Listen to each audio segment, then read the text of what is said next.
సీతమ్మ వాటిలో సిరిమల్ల చెట్టు ఎలా చెయ్యొచ్చు సీక్వెల్ తీసుకున్నా నేను రెడీ అంటే ఇప్పుడు హైదరాబాద్లో 10 థియేటర్లు వేస్తే ఆల్మోస్ట్ 10 థియేటర్లు ఫుల్ అయిపోయాయి. 12 ఏళ్ల తర్వాత మళ్ళీ కొత్త కాంట్రవర్షియల్ మనకు అక్కర్లేదు, అప్పుడు ఏది ఉంది అదే రిలీజ్ అవుతుంది. అట్లని కాదు, అంటే 98లో మేము తొలి ప్రేమ సినిమా డిస్ట్రిబ్యూట్ చేసినప్పుడు 5 ఇయర్స్ రైట్స్ ఉండేది. సో ఎప్పుడు డబ్బులు తక్కువ ఉంటే అప్పుడు దాన్ని రిలీజ్ పెడితే ఆ సినిమా ద్వారా మనీ వచ్చేదన్న. ఫైనాన్షియల్గా చాలా స్ట్రెస్లో ఉంటే మళ్ళీ రిలీజ్, అది 4th టైం. అప్పుడు కూడా ఆ రోజుల్లో అది 10 to 12 lakhs షేర్ కలెక్ట్ చేస్తుంది.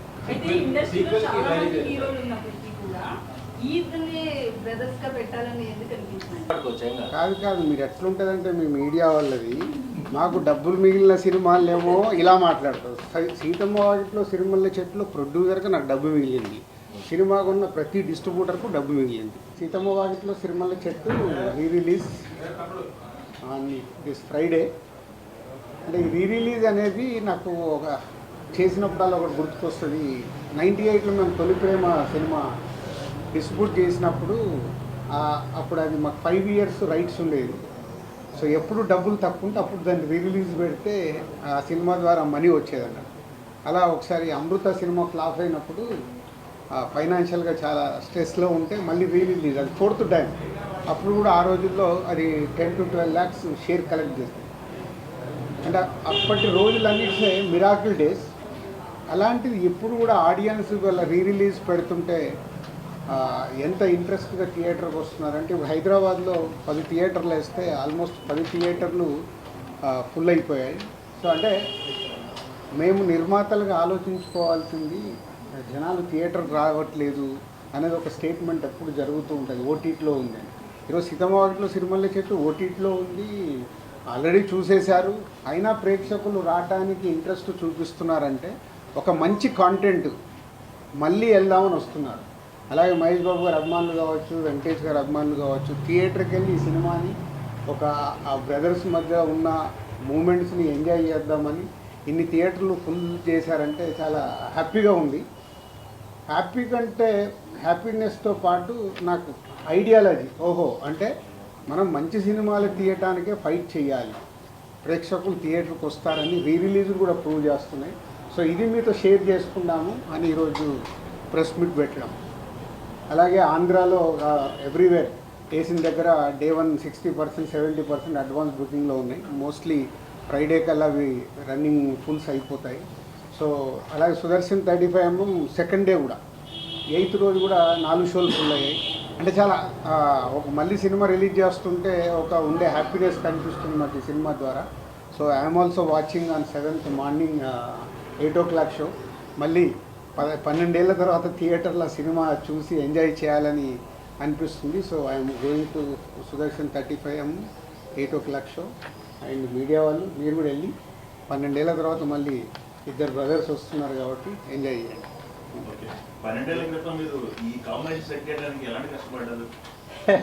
సో అప్పుడే చాలా ప్రెస్ మీట్లలో చెప్పామంటే మల్టీ స్టార్ చేయడం అనేది ఎప్పుడో మన తెలుగు సినిమా ఇండస్ట్రీలో అందరు స్టార్ హీరోస్ రామారావు గారి దగ్గర నుంచి చిరంజీవి గారి వరకు అందరూ హీరోలు మల్టీ స్టార్ సినిమాలు చేశారు. తర్వాత మారుతూ వచ్చింది. సడన్గా ఎందుకో శ్రీకాంత్ ఈ ఐడియా చెప్పినప్పుడు సో ఎలా చేద్దాం ఏంటి అని ఫస్ట్ వెంకటేష్ గారిని తర్వాత మహేష్ గారిని అప్రోచ్ అవుతే ఇద్దరు ఈజీగానే ఓకే అన్నారు, పెద్ద కష్టపడలేదు. వాళ్ళు కథ వినేసి ఓకే అన్నారు. సో దాన్ని ప్రాపర్గా స్క్రీన్ మీదకి తీసుకురావడానికి కొంచెం మాకు టైం పట్టింది. అంటే అవుట్పుట్ ఇవ్వడానికి ఆల్మోస్ట్ అప్పుడు 1 year షూట్ చేశాం. జనవరి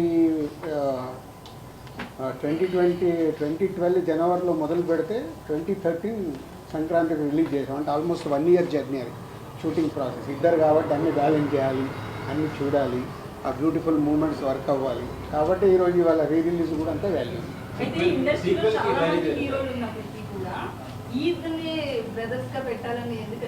అట్లా ఇప్పుడు ఒక కథ అనుకున్నప్పుడు ఎవరు కరెక్ట్గా ఉంటారని అప్రోచ్ అవుతాము. వాళ్ళిద్దరు అప్రోచ్ అవ్వగానే ఇద్దరికి ఆ రోజుల్లో అట్లని కాదు. అంటే వెంకటేష్ గారికి సురేష్ బాబు బ్రదర్, మహేష్ బాబు గారికి రమేష్ బాబు గారు బ్రదర్. సో ఈ కథలో ఉన్నప్పుడు వాళ్ళు ఓన్ చేసుకుంటారు. అట్లాగే వాళ్ళిద్దరు ఈ సినిమా చేసేటప్పుడు చాలా టైం స్పెండ్ చేశారు. వెంకటేష్ గారు మహేష్ బాబు గారు డిన్నర్లో కలవడము, ఎలా జర్నీ చేద్దాము, స్క్రీన్ మీద ఎలా ఉండాలి, చాలా హోంవర్క్ చేసుకున్నారు వాళ్ళు. అందుకే అంత దగ్గరగా కనిపిస్తుంది, ఒక న్యాచురల్ ఫిలిం లాగా కనిపిస్తుంది.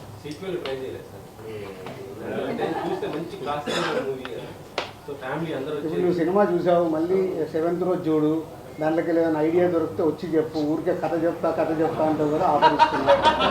సీతమ్మ వాటిలో సినిమాలు చెట్టి ఎలా చెయ్యొచ్చు సీక్వెల్ తీసుకొనిరా, నేను రెడీ.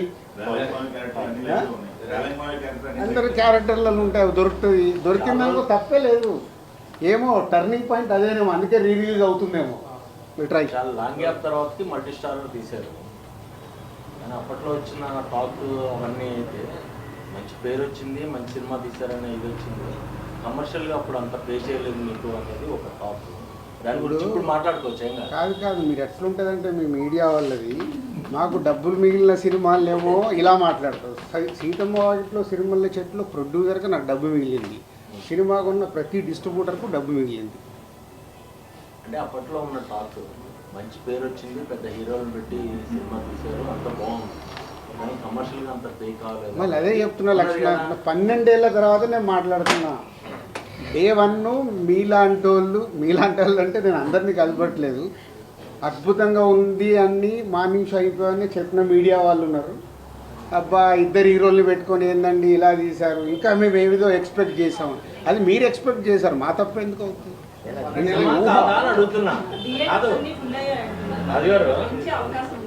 అది ఒక్కొక్క థియేటర్ ఫుల్ అవుతున్న కొద్దీ పెంచుతున్నాయి. వాళ్ళ వెడ్నెస్డే కదా, ఫుల్ అయిన కొద్దీ అందరూ మెల్లిగా 10 స్క్రీన్స్కి వచ్చినాయి, అన్ని ఫుల్ సార్. అంటే ఫ్యాన్స్తో పాటు ఫ్యామిలీ ఆడియన్స్ కూడా టికెట్స్ అడుగుతున్నారు.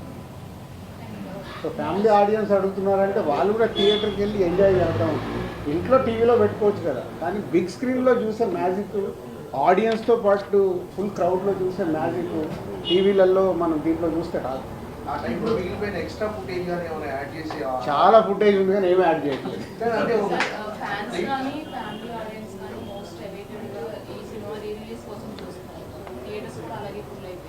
ఫ్యాన్స్ నుంచి ఒక డిమాండ్ ఏంటంటే టైటిల్ కార్డ్స్ విషయంలో సపరేట్ టైటిల్ కార్డ్స్ వేస్తే ఇంకా బాగుంటుంది అంటున్నారు. 12 ఏళ్ల తర్వాత మళ్ళీ కొత్త కాంట్రవర్షియల్స్ మనకు అక్కర్లేదు, అప్పుడు ఏది ఉంది అదే రిలీజ్ అవుతుంది.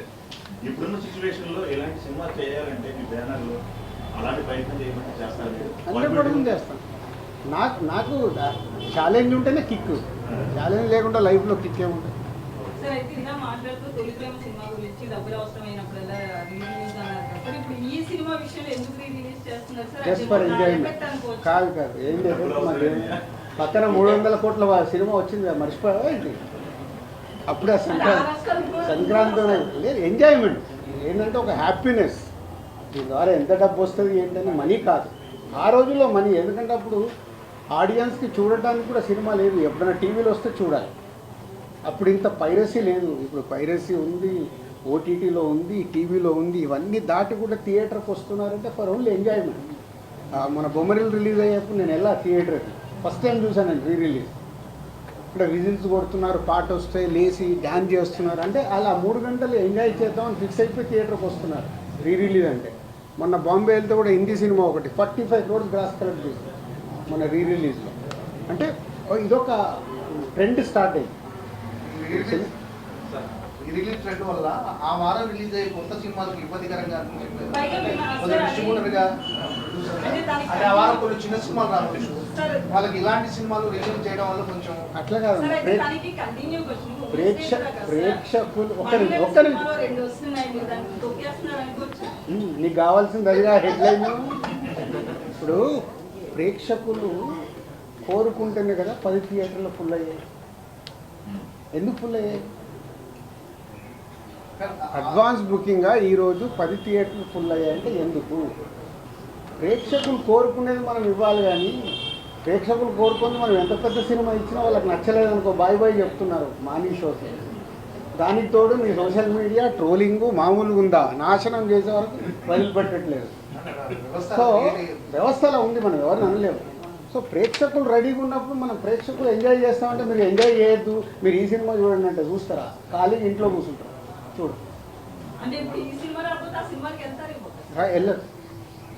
వెళ్ళను వాళ్ళు అంత క్లారిటీగా ఉన్నారు ఆడియన్స్.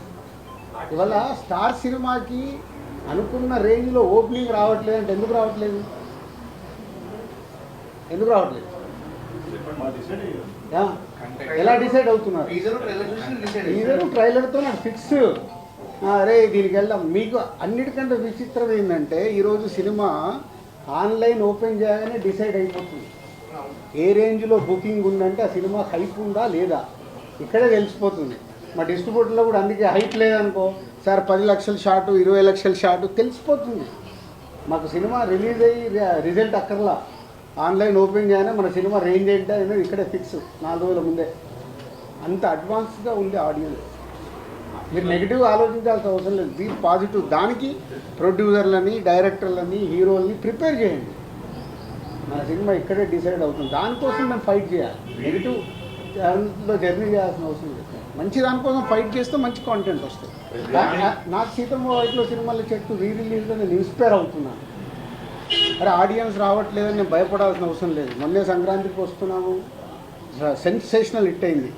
థియేటర్లో హిట్ అయిన తర్వాత కూడా Z5 వాళ్ళు 12 అవర్స్కే ఇంత అయిందని వాళ్ళు కేకులు తీసుకొచ్చి స్వీట్లు తీసుకొచ్చి ఇచ్చి వెళ్ళిపోయారు. This content. ఇంకా థియేటర్లో సో ఇలా జనాలు మనకు ఎనర్జీని ఇచ్చినప్పుడు ఎనర్జీని మనం పాజిటివ్ సైడ్ మర్చుకొని ఎస్ వాళ్ళకి రీచ్ అయ్యే సినిమాలు తీయడానికి ప్రయత్నం చేయాలి. చెప్తాను ఫైనల్ అయ్యాక చెప్తాను. ఫైనల్ కాకుండా ముందు అన్ని రూమర్స్. రీరిలీజ్ పైన హీరో రెస్పాన్స్ ఏంటి సార్? వాళ్ళు తెలుసా రిలీజ్ అవుతున్నట్టు రెస్పాన్స్ ఏంటి? అంటే ఇవన్నీ మాకు ఎంజాయ్మెంట్ మూమెంట్. రెస్పాన్స్ ఏముంటుంది దీంట్లో? నేను ఏంటంటే 10 థియేటర్లు ఫుల్ అయినా హ్యాపీనెస్లో మిమ్మల్ని పిలిచా. మామూలుగా రిలీజ్కి ప్రెస్ మీట్లు అవసరం లేదు కదా. సో ఒక హ్యాపీనెస్ అనిపించింది. అరే ఇన్ని థియేటర్లు ఫుల్ ఏంటి, ఓవర్సీస్లో ఓపెన్ చేస్తే ఓవర్సీస్లో కూడా 40% 50% బుకింగ్ చేస్తున్నారు. ఓవర్సీస్లో అయితే $. అయినా వాళ్ళు కూడా రెడీగా ఉన్నారు అక్కడ చూడటానికి. అంటే మీరు మార్నింగ్ 8కి సుదర్శన్కి వెళ్ళి సినిమా చూస్తానని చెప్పారు. మొన్న ప్రెస్ మీట్లో అంజలి గారు కూడా ఈ సినిమా చూడలేదని చెప్పారు. మరి అంజలి గారు కూడా వస్తారు ఇక ఇప్పుడు ఫోన్లు చేసి పిలవాల్సిన అవసరం లేదు. మాకు హ్యాపీనెస్ కావాలనుకుంటే థియేటర్కి వెళ్ళి ఎంజాయ్ చేస్తాం. మ్యాక్సిమం రీ రిలీజ్లో హీరోస్ వాళ్ళ బర్త్డేస్లో ఏదైనా అకేషన్స్లో రిలీజ్ చేస్తారు కదా, అలా కాకుండా ఈ డేట్లో రిలీజ్ చేయడానికి మెయిన్ పర్టికులర్ రీజన్ ఏమైనా ఉందంటారు? అట్లా ఏం లేదు. సో అనుకున్నారు March 7th డేట్ చేద్దామని లాస్ట్ మంత్ అనుకొని టీం అంతా ప్రిపేర్ చేసి పెట్టేసాం. డిస్ట్రిబ్యూటర్ ఎంత ఎక్స్పెక్ట్ చేస్తారు ఈ రిలీజ్ నుంచి? దీనికేమో ఎక్స్పెక్ట్ ఎంత వచ్చినా హ్యాపీనెస్. నేను చెప్పేది దీని ద్వారా వచ్చే డబ్బు కాదు. అంటే రిలీజ్కు ప్రేక్షకులు ఇలా థియేటర్కి వస్తున్నారంటే ఎగ్జిబిటర్ హ్యాపీగా ఉన్నాడు. సార్ ఈ సినిమా చేస్తుంటే ఫుల్స్ సార్ అని వాళ్ళే మామూలు హ్యాపీనెస్ కాదు కదా. ఆడియన్స్ చూసేవాళ్ళు తీసిన మాకు 12 ఏళ్ల తర్వాత మళ్ళీ థియేటర్లు వెళ్ళి థియేటర్ హౌస్ఫుల్లో చూస్తుంటే ఆ కిక్కే వేరు కదా. ఆ కిక్కే ఇంపార్టెంట్. రీసెంట్గా వచ్చిన మురారి కాస్ట్ చేస్తున్నారు సార్ ఇప్పుడు మళ్ళీ కంపారిజన్ ఎందుకు? ఉన్న ప్రజెంట్ ట్రెండ్లో ఒక్కోసారి ఒక్కో ట్రెండ్ నడుస్తుంది. చిన్న సినిమాల ట్రెండ్ నడుస్తుంది, ఒక్కోసారి పెద్ద సినిమాల ట్రెండ్ నడుస్తుంది, ఒక్కోసారి రిలీజ్ ట్రెండ్ నడుస్తుంది. ఉన్న అన్ని సినారియోల్లో థియేటర్స్కి జనాలు బాగానే వస్తున్నారు, ఓటీటీలో కూడా బాగానే చూస్తున్నారు. చిన్న సినిమాలు రావాల్సిన అవసరం ఉందా? పెద్ద స్టార్ హీరో సినిమా మంచి సినిమా రావాల్సిన అవసరం ఉంది. చిన్న పెద్ద లేదు. ఇంకా మంచి సినిమా నీ పోస్టర్ దగ్గరికి వెళ్ళి, నీ టీజర్ దగ్గరికి వెళ్ళి, నీ పాటల దగ్గరికి వెళ్ళి, అది చిన్న సినిమా అయినా స్టార్ హీరో సినిమా అయినా అది రీచ్ అవుతే ఏ రేంజ్ అది. ఇప్పుడు చిన్న సినిమా అంటే 10 కోట్లు తీయొచ్చు, స్టార్ సినిమా అంటే 400 కోట్లు తీస్తుంది. నంబర్సే డిఫరెన్స్ కదా. అల్టిమేట్ కాంటెంట్ ప్రేక్షకుడికి రీచ్ అవుతే పోస్టర్ దగ్గర నుంచి టీజరు, సాంగ్, ట్రైలరు అన్నీ వాళ్ళకి ఎక్సైట్మెంట్ అవుతే చిన్న సినిమాలు కూడా ఫుల్ చేస్తున్నారు కదా.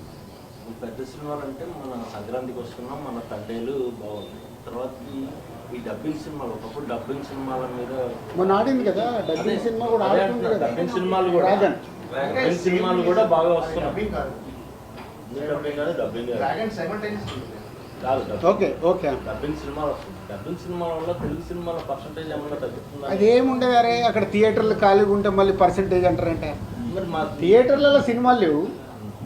మీరు ఇప్పుడు చిన్న సినిమా పెద్ద సినిమా థియేటర్లు ఖాళీగా పెట్టుకున్నారు. ఏ సినిమా వచ్చినా వేయడానికి ఎగ్జిబిటర్స్ రెడీగా ఉన్నారు. సినిమా రిలీజ్ చేయడము, థియేటర్లు ఇవ్వడం కాదు, ప్రేక్షకుల్ని థియేటర్కి తీసుకురావడం ఎలా, అది ఇంపార్టెంట్. ఇందాక నువ్వు అడిగిన క్వశ్చన్లో ఉంది. 2020 సంక్రాంతి తర్వాత మీ ఆలోచన ధోరణిలో ఏమైనా మార్పు వచ్చిందా? ఎలాంటి సినిమాలు తీయాలనుకుని మీరు ఏమైనా పొందాలని మార్చుకుంటున్నారా? నువ్వు మిస్ అయినట్టు నువ్వేను గేమ్ చేంజరు సంక్రాంతికి వస్తున్న ప్రెస్ మీట్ పెట్టిన రోజే చెప్పాను. 2 సినిమాలు రిలీజ్ కాకుండా ముందే నేను చెప్పాను. ముందు రోజు ఉన్నా ఉన్నావు కదా, మరి ఆ రోజే చెప్పాను కదా. నేను లాస్ట్ 4 years ఏం మిస్ అయ్యాను, మీరు ఏం పట్టుకొని వెళ్ళాలనేది నాకు క్లారిటీ ఉంది. ఆ రోజు రిజల్ట్ రాలేదు కదా, రిజల్ట్స్ వచ్చిన తర్వాత రిజల్ట్స్ అయినా ఏదైనా నేను ఏం చేయాలనేది నాకు క్లారిటీ ఉంది. సో దానికి కూడా సంక్రాంతికి వస్తున్నాము సినిమా ఒక సెన్సేషన్ హిట్ అయినప్పుడు ఏం క్లారిటీ వచ్చింది? ఇంకా నేను అనుకున్న క్లారిటీ నాకు వచ్చేసింది. హౌ విల్ మేక్ ఫిలిమ్స్, ప్రేక్షకుల్ని థియేటర్కి ఎలా తీసు. ఈ రోజు కూడా ఈ ఎనర్జీ నాకు అదే. సీతమ్మ వాకిట్లో రిలీజ్ చేస్తే ఇలా ఫుల్స్ ఉందంటే ఓకే. నిన్న అనిల్ రావు కూడా ఫోన్ చేసి చెప్పాడు మీ టైం బాగుంది సార్ అంటే దీంట్లో కూడా డబ్బులు వస్తున్నాయి. ఇది డబ్బులు కాదని కిక్, అంటే పని చేయడానికి మాకు కిక్ కావాలి. కిక్ ఎక్కడికి వెళ్ళి వస్తాయి. బాగుంది. మీ బ్యానర్లో ఇంకా చాలా ఐటీ వాళ్ళు రావడం వల్ల పాత 10 సంవత్సరాలు ఉన్న క్లియరెన్స్ మొత్తం క్లియర్ అయిపోయింది కాబట్టి యాంజియోగ్రామ్ చేసుకున్నంత హ్యాపీగా ఉన్నారండి. ఈ సమ్మర్ పెద్ద సింబల్ ఏం లేవు సార్. మొత్తం ఈ సమ్మర్ ఎందుకు లేవే? ఎవరు కూడా ప్రతి వారం 2 సినిమాలు ఉన్నాయి. మళ్ళీ అదే పెద్దవి ఉన్నాయా చిన్నవి ఉన్నాయి కదా, ఆడే సినిమాలు ఏమున్నాయి చూసాం. ప్రేక్షకులకు ఏం నచ్చుతుందో మనకు తెలియదు కదా. సరే గద్దర్ అవార్డ్స్ ఎప్పుడు ఇప్పిస్తున్నారు ఏంటి? అది ఎఫ్డీసీ సపరేట్గా మాట్లాడు. ఎఫ్డీసీ సపరేట్గా మాట్లాడు. ఇప్పుడు ఓన్లీ దిల్ రాజు ప్రొడ్యూసర్గా మాట్లాడు. సార్ అయితే పైరసీ మీద మనం ఈ గేమ్ చేంజర్ కావచ్చు, తండేల్ కావచ్చు, ఇంత ఎఫెక్ట్ అయ్యాయి. ఎవరిని అడిగినా కలుస్తాం అంటున్నారు. టాలీవుడ్ టాప్ మోస్ట్ ప్రొడ్యూసర్స్ ఎవరు ఒక మీటింగ్ కనీసం పెట్టుకోలేదండి సార్. ఇంత ఎఫెక్ట్ అవుతున్నప్పుడు అది ప్రొడ్యూసర్స్ అందరికి అడగాలి. వాళ్ళు అడిగాం సార్. నేను బలివాస్ గారు కూడా కలుస్తాం ఏదో అంటారు అంతే. అరవింద్ గారు కూడా ఆ రోజు అదే ఇక్కడ చెప్పారు. ప్రాబ్లం అదే.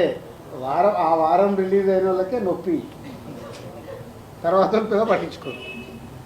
మా సినిమా ఫీల్డ్లో ఉన్న మా బ్యాడ్ అదొకటే. కలిస్తే చాలా మార్చుకుంటూ రావచ్చు. కలవటానికి ఏంటంటే ఎవ్రీ ఫ్రైడే వాళ్ళ పెయిన్, ఆ ఫ్రైడే సాటర్డే సండే అయిపోకుండా మళ్ళీ మండే నుంచి కొత్త షూటింగ్ ఏంటి, కొత్త సినిమా ఏంటి, దాంట్లో పడిపోతారు. పక్కోడేమో ఈ సినిమా రిలీజ్ అయిందా, ఎలా ఉంది టాకు, ఇలా ఫ్రైడే సాటర్డే సండే అరే హెచ్డీ ప్రింట్ వచ్చిందా, అయ్యో ఎట్లా మరి మన సినిమాకి ఎట్లా, ఆ రోజు పడుకొని లేస్తే వాళ్ళు మర్చిపోతారు. సార్ ఇప్పుడు దానికి ఒక ఉద్యమం కావాలంటే అందరు ఆ పెయిన్ అర్థం చేసుకొని ఇప్పుడు అండర్ ప్రొడక్షన్లో ఉన్న ప్రొడ్యూసర్లు అందరూ స్పీడప్ అవ్వాలి. స్పీడప్ అయ్యి మార్చుకోవడానికి ఏం చేయాలి మధ్యలో ఉన్న పోటీ కానీ అంటే సత్సంబంధాలు అనేవి లేకపోవడం వల్ల కూడా కలవడం. సంబంధాలు అద్భుతంగా ఉంటాయి. సంబంధాలకు అంటే బయట కనిపించాయి కదా సార్. పెయిన్ నేను ఒకటి చెప్తున్నాను రాజు గారి ముందు. ఇన్ని సంవత్సరాల నుంచి గత 20 ఏళ్ల నుంచి పైరసీ గురించి మాట్లాడేవాళ్ళే రాజుగారు లాగా అందరూ ఓపెన్ అయ్యి తేజ లాంటి వాళ్ళు నా సినిమా నా ఇంట్లో నా కన్సర్న్ నేను గడుపుకుంటున్నాను, మిగతా వాళ్ళ కన్సర్న్ కడగాల్సిన అవసరం లేదని చాలా నిర్దిష్టంగా చెప్పారు. దయచేసి ఈ పైరసీల గురించి మనం ప్రొడ్యూసర్ని క్వశ్చన్లు అడగడం మానేయాలని నా విజ్ఞప్తి. సో డెఫినెట్గా అంటే క్వశ్చన్ వచ్చింది కాబట్టి ఒక్క నిమిషం అంటే ఎఫ్డీసీ ద్వారా హైదరాబాద్లో బేస్ కాబట్టి ఏం చేద్దామనేది కొంచెం నేను లీడ్ తీసుకుంటున్నాను. అంటే ఏ ప్రొడ్యూసర్ కూడా నన్ను ఇంకా ఎఫ్డీసీకి వచ్చి ఈ క్వశ్చన్ సరే ఏం చేద్దామని అడగల. అయినా నేను ఒక నిర్మాతగా నాకు రెస్పాన్సిబిలిటీ ఉంది కాబట్టి గవర్నమెంట్కి ఆల్రెడీ ఒక లెటర్ ప్రిపేర్ చేశాను. సో డిపార్ట్మెంట్తో కూర్చొని ఏం చేయొచ్చు, ఎందుకంటే బేస్ అంతా హైదరాబాద్లో ఉంది కాబట్టి తెలుగు సినిమా చేద్దామనే ప్రయత్నం స్టార్ట్ చేశాను. అడిగారు కాబట్టి లీక్ చేసేస్తున్నాను ఎందుకు. బట్ ప్రొడ్యూసర్స్ మళ్ళీ ఇది మా పెయిన్. దిల్ రాజు ఒక్కరు కాదు, సినిమాలు తీసే ప్రతి నిర్మాత కూర్చొని చేసుకోవాల్సిన బాధ్యత. ఒక సినిమాకు డ్యామేజ్ అవుతే డబ్బు పోయేది ఓన్లీ ప్రొడ్యూసర్దే. ఆ ప్రొడ్యూసర్స్ ఎందుకు తేరుకోవట్లేదు అర్థం కావట్లేదు. హీరోకి ఎఫెక్ట్ అవ్వదు, డైరెక్టర్కి ఎఫెక్ట్ అవ్వదు. సినిమా రిలీజ్ అయ్యాక వాళ్ళ రెమ్యునరేషన్లకు ఎఫెక్ట్ అవ్వదు, నెక్స్ట్ సినిమాలకు వెళ్ళిపోతారు. డ్యామేజ్ జరుగుతుంది ఓన్లీ ప్రొడ్యూసర్. కానీ ఆ ప్రొడ్యూసర్లు ఎందుకు మేలుకోరు అర్థం కాదు. వాళ్ళు కదా, వాళ్ళ డబ్బు కదా, వచ్చి కూర్చొని ఏం చేద్దాం. అండర్ ప్రొడక్షన్ ఉన్న ప్రతి ఒక్కళ్ళు రియలైజ్ అవ్వాలిగా. గేమ్ చేంజర్కి హెచ్డీ ప్రింట్ వచ్చింది, తండేల్కి హెచ్డీ ప్రింట్ వచ్చింది, రేపు మీ సినిమాలకు రాదా? కాబట్టి అండర్ ప్రొడక్షన్లో ప్రొడ్యూసర్స్, సినిమాలు మొదలు పెడదాం అనుకున్న ప్రొడ్యూసర్లు వచ్చి కూర్చొని దానికి ఒక రూట్ వేసుకోవాలి. లేకుంటే రేపు కుండకి అలాగో చిల్లులు పడ్డాయి, ఆ చిల్లులకి వెళ్ళి రేపు వాళ్ళకు అది ఎఫెక్టే. ఎఫ్డీసీకి వెళ్ళి ఆల్రెడీ లీడ్ చేశాము. ఈ ప్రెస్ మీట్ ద్వారా ఆ నిర్మాతలకు అర్థమైతే వాళ్ళు ముందుకు వస్తే అందరం కూర్చొని వర్కౌట్ చేస్తాం. Thanks for your question. జనవరి 1 నుంచి డిసెంబర్ 31 వరకు ఆ సంవత్సరం ఎన్ని సినిమాలు చేశాము, మా బ్యాలెన్స్ షీట్ ఎలా ఉందని ఒక్కొక్క సినిమా బేరీజ్ చేస్తే నేను నెక్స్ట్ సినిమాకి పని చేయలేను. డిస్ట్రిబ్యూషన్లు అన్ని సినిమాలు కొంటాం, ఒక ఫ్లాప్ పడిపోతుంది, చాలా డబ్బు పోతుంది. డబ్బు పోతే నెక్స్ట్ డే ఫ్రైడే అయిన తర్వాత సాటర్డే నాకు ఎనర్జీ కావాలంటే ఆ నెక్స్ట్ ఇయర్ ఉన్న సినిమాలు, బ్యాలెన్స్ ఉన్న సినిమాల మీద ఫోకస్ చేస్తాను. కాబట్టి దాంట్లోకి వెళ్ళి ఒక సక్సెస్ వచ్చినప్పుడు బ్యాలెన్స్ షీట్ చెక్ చేయాలి. నంబర్ ఆఫ్ మూవీస్ చేస్తున్నప్పుడు ఒకటే సినిమా చేసామనుకో మీరు అడిగినట్టు నాకు రిజల్ట్ మీద డిపెండ్ అయి ఉంటుంది. బ్యాలెన్స్ షీట్ చూసినప్పుడు ఆ ఇయర్ టోటల్ ఎన్ని సినిమాలు చేసాము, ఎంత నష్టమా లాభమా అక్కడే డిసైడ్ అవుతుంది. సో మీరు నో షాక్ ఉంటే నేను సాటర్డే మీ ముందుకు రాలేను కదా. ఎల్లమ్మ ఎప్పుడు చేస్తుంది? రౌడీ జనార్దన, ఎల్లమ్మ 2 రెడీ అయిపోయి 2 ఆల్మోస్ట్ ఏప్రిల్ మేలో టేక్ ఆఫ్. ఇదే కాదు చెప్పలేదు ఇంతకుముందు.